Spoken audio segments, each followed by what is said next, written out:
I'm very annoyed that I still get nervous about doing intros and stuff. But at least the loud people, I think, have went away now.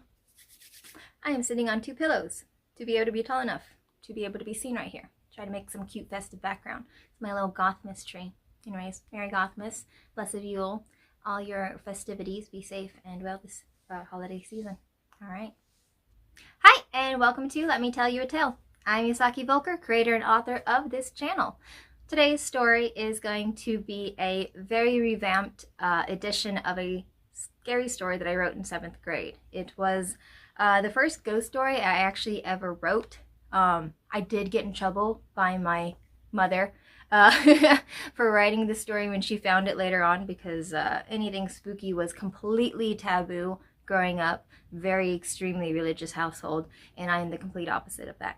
Anyways, this story I did write in 7th grade because I wanted to enter it in a English contest that my 7th grade teacher was having. And she was English teacher, I don't know if I said that, but I didn't win. I didn't win every single month that I entered. I did not win. She very annoyingly would tell me that I did not use enough adjectives. So, Mrs. Brewer, have I used enough adjectives now? Let's get into it. The Endell haunting. You know that feeling you get in the back of your neck, at the top of your spine? That icy cold tingle that travels throughout your body and inspires a sense of dread? Some say it happens when somebody's watching you without knowing. Others take it as a sign that something from another world is nearby. I believe it's both. There's this house in my new town that whenever I walk by, it strikes a cold chill into my marrow. I'm not the first person to get this feeling. The house in question has had a reputation for years. It's one of those old homes with character. Wooden shutters hung from hinges and paint peeling from walls to reveal odd-colored spore stains. Instead of bringing in people looking for a fixer-upper, it gave off a sense of dread. Overgrown trees in what was once a garden blocked out most of the first floor from view. On either side of the property were houses just like it, but they were well kept and bustled with life. This one only resonated with death. A sign, yellowed by the sun, hung at the edge of the property by the sidewalk, advertising that it was still up for sale by who knows who. I didn't live too far from the house, just down the street and around the corner into a different part of the neighborhood. I walk past it every day on the way to school. Of course, I walk on the opposite side of the street, refusing to give it much more than a glance at times. On one morning in particular, as I was headed on my way to the convenience store, I stopped from across the house. Maybe it was the way the sunlight bounced off the broken window panes, but I thought I saw something. Perhaps it was just the wild imagination of a young man? More than likely so. The decrepit gray house was 2 stories, 3 if you count the tiny attic. Most likely built during the 1900s Victorian craze. With a wide front porch and detailed railing, it would have been the American dream for some couple. Near the front door on either side were stained glass windows in red and gold. Wooden swirls decorated the top corners, continually giving it that old southern charm. The once garden in front ran a good amount of distance from the front door to the sidewalk. A cliché picket fence kept the plants mostly in an enclosure. The peeling white paint was little to be seen now. As beautiful as it was eerie, I couldn't help but wonder why it wasn't already torn down by the city.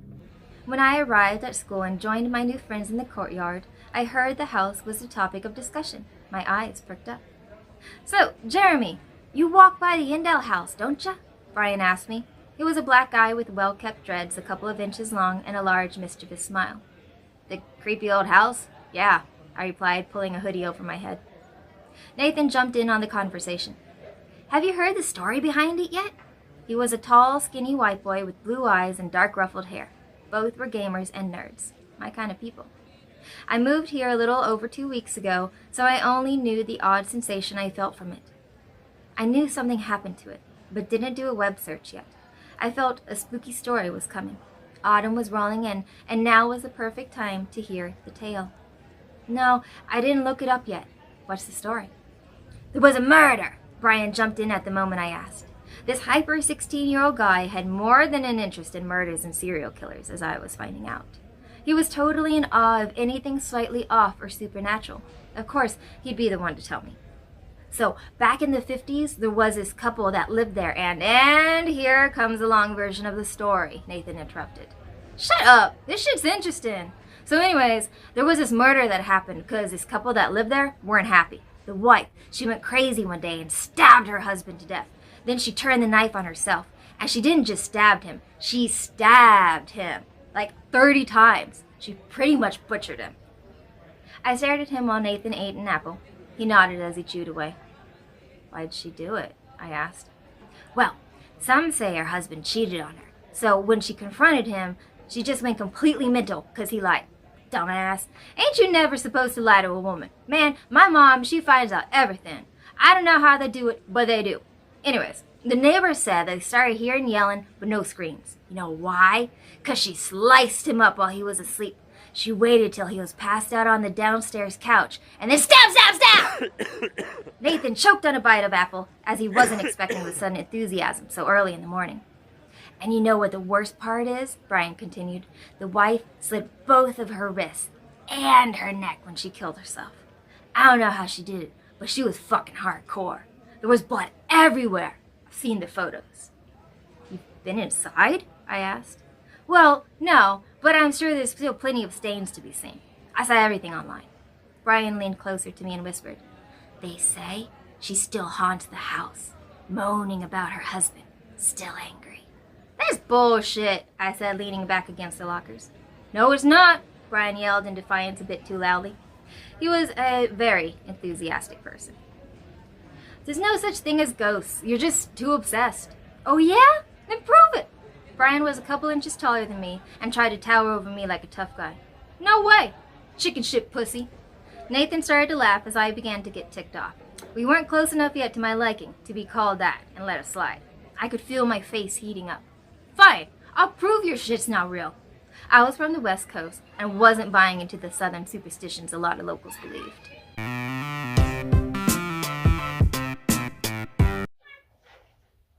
Screaming children outside, screaming children outside.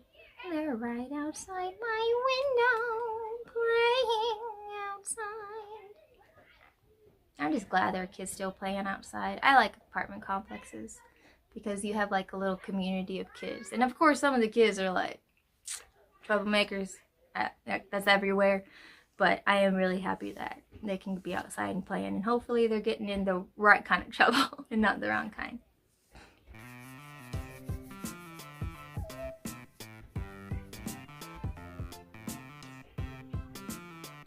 They're on scooters.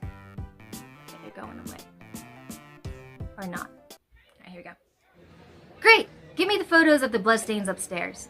You just said she murdered him on the downstairs couch. She did, but she committed suicide in the master bedroom upstairs. The chime to signal the start of class rang and made me jump. What the fuck did I just get myself into? Maybe I could weasel my way out of it. I was a new kid after all, and they were just messing with me. I was already having buyer's remorse about my decisions. There's just no way they were serious. In first period, I felt a tap on my arm and got a note slipped to me by a girl I didn't know. She gave me a pitiful look. It was from Brian on the other side of the room. It read, "Meet you in front of the house at 11 p.m. tonight and no chickening out." I already shared it on social media.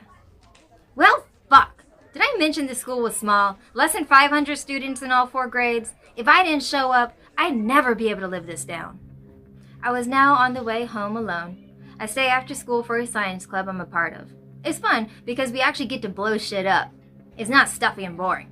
I also haven't succumbed to the stereotype of the nerd who doesn't know fashion. No, I'm the athletic build, smart guy who can still get the girls, but chooses not to. I enjoy my stillness and silence, free of drama. Sophomore year was a joke. My mind went to Brian and his beliefs. How he thought ghosts were an actual thing. I believed people believed what they wanted to see. The brain is powerful enough to turn a white plastic bag blowing on the side of a fence into a wailing banshee reaching out for you. Our minds are a creative force not to be reckoned with. Instead, we must be strong enough to control our own minds. And yet, I was stupid enough to fall for a classic bait and trap. It sucked. The house was coming up now. There was still light out, and once again I thought I saw something glimmer in the upstairs window. Glimmer, or move past quickly? I couldn't tell, but I knew I was just saying things because of tonight. Because I knew the story, my mind was on hyperdrive. Same concept as when you have your hand on something and then you learn there's a bug right under it. Everything was fine until the moment you found out. The Endell House. It's what they called it. I'll have to finally search for it when I get home. I stopped. I was passing in front of the house again, and not from across the street. I didn't realize until now. I looked at the front door. Vines grew in twisted ways up the trellis along the wall. They seemed to sway and beckon to me. The sunlight bouncing off the stained glass windows looked like blood spilling onto the porch. My hair moved in a passing breeze. A shutter on its last hinge moved and creaked, snapping me out of my trance. Tonight was going to be a horrible night if my imagination was already this pumped up by adrenaline. Who knew what kind of things my mind would conjure up? I looked down and started to speed walk past when, there! That feeling like icy water running down your spine. I spun back around and looked up at the upstairs window. A face! I saw a face! No fucking way. There was no face. There couldn't be. Mrs. Endell was dead and gone. Her corpse was a rotten mass of flesh and bones if anything was still left of her. It must have been another kid from school that snuck in there to freak me out. I refused to fall for it a second time, and I marched straight home without another look back. As soon as I got home, I threw my backpack on the bedroom floor and sat on my bed. I pulled open my laptop and opened my web browser. I pulled up sites filled with urban legends and experiences with the paranormal. Fortunately, I was able to find one with a little bit more credibility. One actually had scanned versions of old newspaper clippings. The stabbings was a real uproar when it happened. News spread across the entire state. Jim and Catherine Endell were the names of the couple that lived there. There was no mention who the mistress was of the late husband on any site. At this point, it was pure speculation as to why Catherine killed her husband. Adultery was the rumor that spread the most and soon came to be believed as true, but no proof of such could ever be found.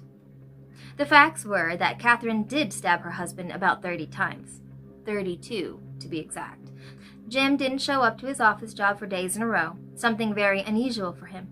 Police were alerted and came to the house multiple times, but no one answered. After talking to neighbors and hearing about the heated arguments that could sometimes be heard, officials alerted next of kin one town over and then proceeded to perform a search inside for safety reasons. They were met with a putrid smell and gruesome truth. Police found the bodies about a week after the murder. Jim's body was a complete mess filled with maggots and decomposition. His body was so brutally slashed, he was unrecognizable. Blood stained the floor, filled the couch, and splattered the walls and surrounding furniture. Upon a closer look, police found that some of his parts were no longer attached, but had fallen off from the severe violence. From above, a slow drip of blood splashed down now and then into a large pool. The wooden ceiling was stained a deep red. Police went upstairs and found the body of Catherine collapsed on the bed. Brian was right about her slashing open her own wrists, but she didn't fully finish her way through her throat. She must have blacked out from the shock or blood loss because lying on the floor not far from her was the blade she used. I could only imagine the insanity she must have felt to do that to oneself. The Endell family claimed the body of Jim, but Catherine had no one left, and his family refused to take care of her remains. She was given up to the state, where she was buried in an unmarked grave alongside other murderers in a cemetery outside of town. I even found plans for the Endell House to appear in one of those ghost hunter TV shows, but plans had fallen through. Locals and tourists alike claimed experiences of seeing the ghost of Catherine in the upstairs bedroom window. The same window I thought I saw something in.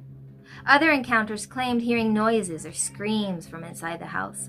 One person in particular, who was drunk at the time, claimed to have seen the house filled with bugs and watched mold growing up the walls in front of his eyes when he stumbled in one night. I coughed that story up to something more than just booze. The house was boarded up for the most part, but there were always ways to sneak in from behind. The state currently owned the property, but it was set for demolition if an interested party didn't pull through to turn it into an attraction. Hardly anything original was removed from the house, and it wasn't as vandalized as one would think. Just another good reason to turn it into a business. Currently, the buyer's plans were being fought against from the surrounding neighborhood. The time to sneak in was now, before it was too late. I spent way too much time researching the house, but fortunately only had one math assignment due the next day.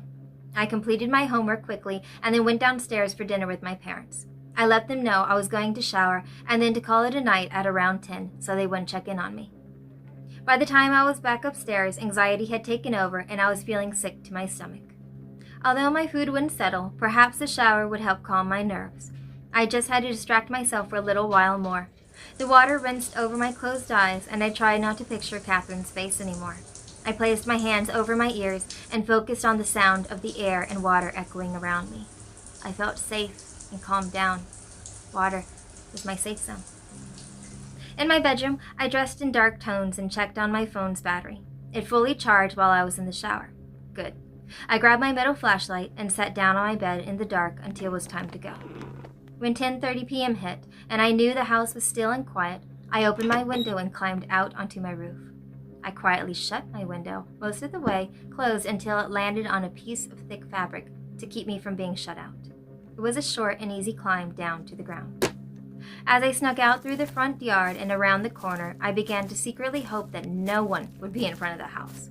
But as I rounded another corner, I knew I was screwed. 20 or so kids from different grades stood in small groups on the sidewalk. I saw Brian and Nathan in the middle of the crowd as I crossed the street. A couple of girls peeked out from behind a tree, too afraid to cross. They watched me wide, with silent eyes. "Jeremy!"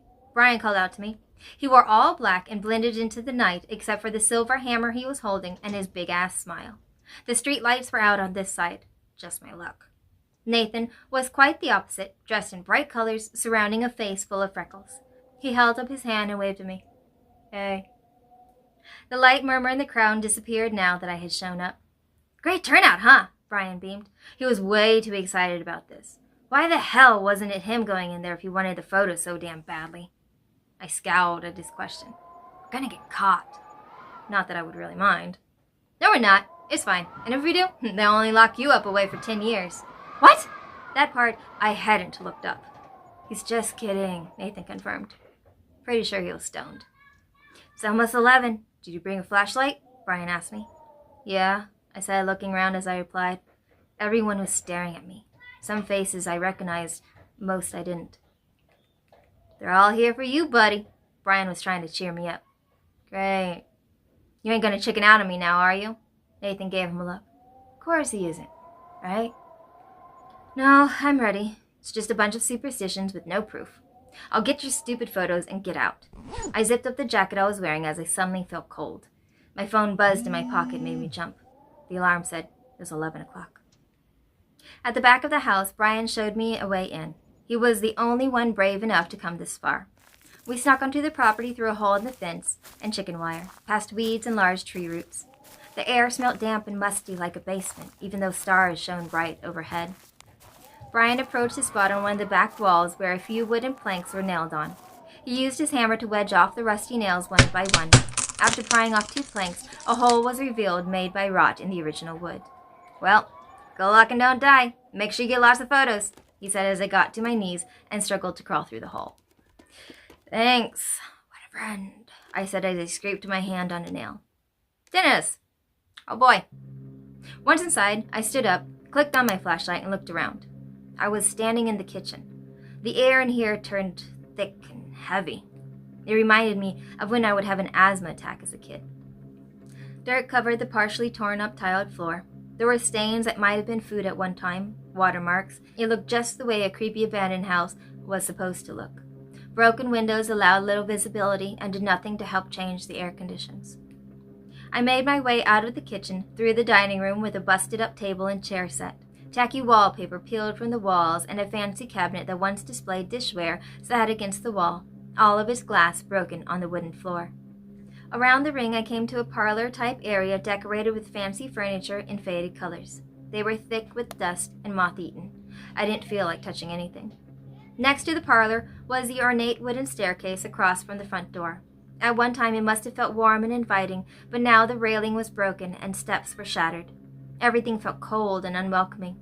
Even the glow from the stained glass didn't feel inviting with its reds and golds. They were the remnants of a happy home, a dream now lost decades ago. I walked back and into the dining room to get to the living room. There was a huge stone fireplace against the wall, and I walked over, surprised to see a photo intact of the couple from a happier time. Perhaps people thought it was best to leave it alone. Mr. Endell had slicked back black hair with a smile, wearing a suit. Mrs. Endell was in her wedding dress with lace and buttons. It was obvious that wealth did not buy them happiness. Up to this point, I purposely avoided shining my light over the couch or too much at the floor, but knew I now had to. I suddenly felt a new wave of cold sweat form on my forehead. I licked my lips as I noticed I was breathing heavily through my mouth. I slowly moved my flashlight to the floor, over to the couch. My eyes widened. Sure enough, it was all there. No one had ever come to clean this mausoleum properly. Deep red, almost black stains slid along the couch and down to the area rug, and the table, and the chair nearby. Blood was splattered, wiped, thrown everywhere. I suddenly smelt it heavily in my nose and almost gagged. My mind was already playing tricks on me. I brought out my phone and opened up the camera. I took a few silent photos of the couch and floor, then shined my flashlight around to get a good look at everything. I snapped a few more pictures. If I was going to go through with this shitfest, then I was going to get photos of everything. However, I wasn't brave enough to take a selfie, just in case I saw something behind me. I didn't believe, but why take a chance? I swiftly made my way out of the blood-soaked room back to the front of the house and faced the staircase once again. I knew I had to turn left once I was at the top to find the master bedroom. That would be where she committed suicide. The room above the living room. The room where I saw something in the window. Tick-tock. I froze mid-step. Next to the staircase stood a huge grandfather clock, but it was broken. The pendulum had fallen down, the hands both pointed at 6. It didn't move. No, it was my imagination. Again. Visual hallucinations, phantom odors, and now auditory ones? I decided to hustle up the stairs and get the fuck out of here. This place was beginning to get to me. My heart was beginning to thump loudly in my chest and ears. My palms were getting sweaty, making it hard to hold the cold flashlight. I shined my light along the floor and up the stairs, noticing a trail of blood. At the top of the stairs, there were 2 closed doors, and to my left, one door stood ajar. I took another photo and then put my phone back into my back pocket. I was getting nervous about being up here. Crash! I spun around with a shriek and saw the attic ladder had come undone and fell to the floor. What the fuck? I nearly pissed myself and wanted to bolt out of there. Take the photo and get out. Take the photo and get out. I just had to stay focused and push everything else away. I hoped my friends outside didn't hear the noise. Silence returned and panic was beginning to take hold. I held my flashlight tight at my side and speedily walked over to the bedroom door, pushing it open slowly, but not too slow. A minimal amount of light shined through the window from the street lights down the way. It didn't do much except add more creepy shadows to the walls. And then I saw for certain this was the room the lady of the house killed herself in. To the right was a frilly and floral patterned bed pushed against the wall. Deep in the middle of it was an impression where the body must have begun to rot. The blood stains were thick on one area to both the right and the left of the bed, where she held out her arms as she fell back and allowed the blood to just flow. The bed was stained the heaviest, but there were blood stains all around. Splatter from where she held the knife, took a shallow breath, and cut until her eyes rolled back and she let go. The last thing she saw was a spray of red as tears ran down her face. I stopped for a second. How did I know all this? Because she said so. A sexy, stunning auburn-haired young woman walked past me in a dress that dragged on the floor. She seemed to be moving in slow motion and flickering in muted shades of color. She walked to the vanity and sat down, looking out the window.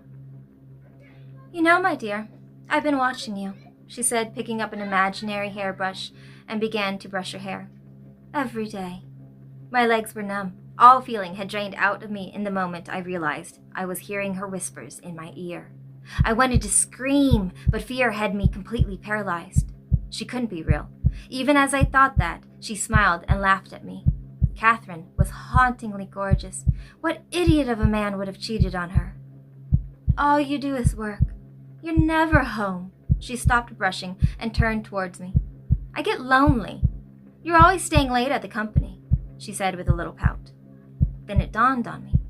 She thought I was her deceased husband? My voice finally found me and I barely croaked out, I think you're mistaken, ma'am. I'm just a kid."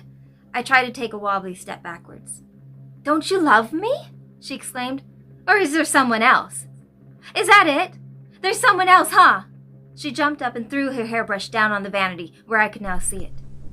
"You're cheating on me, aren't you?" No, I'm not," I stammered out. I didn't know what else to say. Couldn't she see that I wasn't an adult yet? "Well, I won't have it." Her blue-green eyes turned dark and filled with hate. A shadowy darkness enveloped her, and her presence felt sinister. She turned back to her vanity and picked up a sleek letter opener. "We've been together too long. I've supported and loved you. I can't help that I can't have our children." The ghost went into hysterics and screamed rambles in multiple voices as she covered her ears and bent over. Suddenly, she snapped up from her crooked position. I only managed a few steps before I was whisked off my feet. My body uncontrollably slammed into a wall. I felt the wood break beneath me. Catherine ran towards me with her weapon in hand, her face distorted and frightening. I ducked as best as I could, fighting against the force pulling me. She grabbed my arm with long, bony fingers. They were cold and felt wet with bits of decayed flesh attached. "Don't go, my love!" she screamed in my face, and I winced back, unable to pull away. I swung the flashlight at her, but it passed through until it stuck in her side. At times she looked solid and acted as such, but at other times she was a wisp of demonic smoke unable to be destroyed. She threw me onto the bed where her body once was, the indentation filled with wet, suffocating blood. I screamed and tried to move, but I could only squirm and splash the blood onto my face, into my mouth. I tasted the warm iron upon my tongue and involuntarily heaved. There was no more comprehension for what was happening anymore. How could no one outside hear my struggle? I began to cry. I looked down towards my feet and saw her inching towards me on the bed. It felt like a mile long as she moved with dark intent like a spider to their prey. I felt the dread of not being able to get away. Was this really happening? Was help coming? "I'll never forgive you." Catherine sat on top of me as her throat began to bleed. "I've loved you." She held her hands to her heart, fingers still clutching the blade. Her wrists poured crimson. Then whispers everywhere. They came from all around me, screaming, moaning, fighting. The sounds from Jim and Catherine's ears together playing like a orchestra. Their memories lived on in this house. It breathed and bled with them. "Catherine, I'm not Jim!" I yelled frantically, not knowing what else to do. "I'm not your husband!" For just a moment she looked at me with human eyes, and that was all I needed. I was able to move and flung her off onto the floor as quickly as I could. I slid my way off the bed, covered in slippery blood, and bolted out the door. The attic ladder!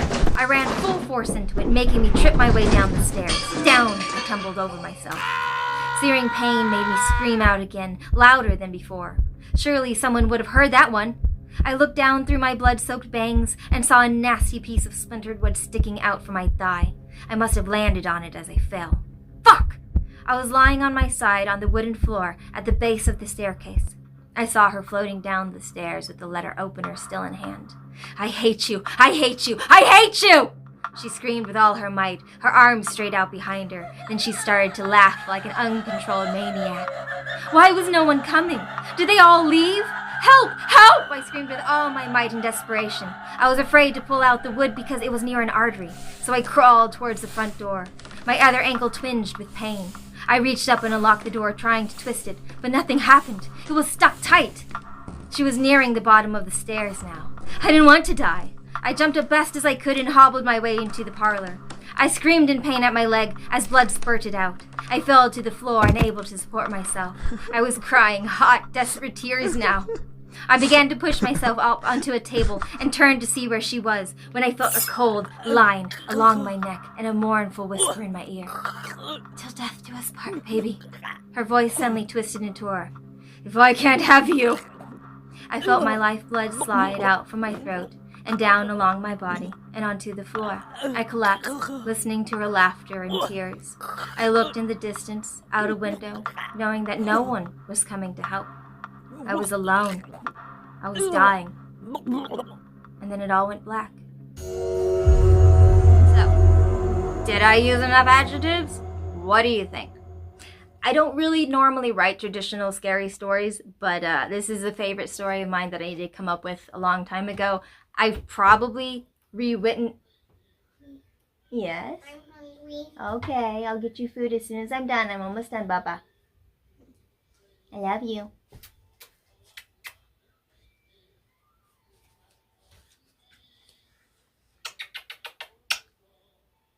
Okay, bye-bye.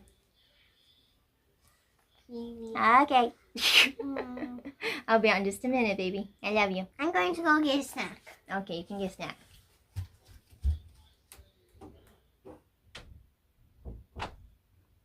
That's my little one. I write bedtime stories for her too. Obviously not the horror kind. That is probably going to be a channel that I'm going to pursue in the hopefully near future, is reading children's stories. It will not be connected to this channel because in no way whatsoever do I want kid stories mixed up with mature horror stories. So anyways, I have a couple different stories that I wrote in middle school that I really like and it just kind of stuck with me, and I've rewritten them multiple times over the years. I am very happy with this one, how it finally turned out. This is the longest it's been, and I have so many visuals and stuff in my head for this story. I see it as like a short movie. It makes me really happy. So hopefully this also made you happy. And so yeah, next time you walk by a house and it's really spooky, you know, it might not be what it seems, so be careful out there. If you guys have ever had any true experiences with any ghosts or spirits or interactions, I would absolutely love to read them down below. I am a huge fan of that, and I have had a couple instances myself. But anyways, I'll see you next time. Subscribe, share, do all that fun stuff for me. I really appreciate it. And a big thank you and welcome to all of my new subscribers. I am so happy we hit 100 subscribers. Should have been one of the first things I said, but I was just very excited to go and start getting into this before I lost all of my light. All right, my tiny one's coming up again, so I'm going to go ahead and say goodbye. Have a good night, everyone. Thank you for your support. To the right was a frilly and floral pattern. Blah. The state currently owned the property, but it was set for demolition. Demolition? What the frickin' frack? Blah. Maybe it was the way the light. Blah. The chime to stickle. The chime. Kids got me distracted now. Children! When I arrived at school and joined my new friends in the courtyard, I hoard. They could. They.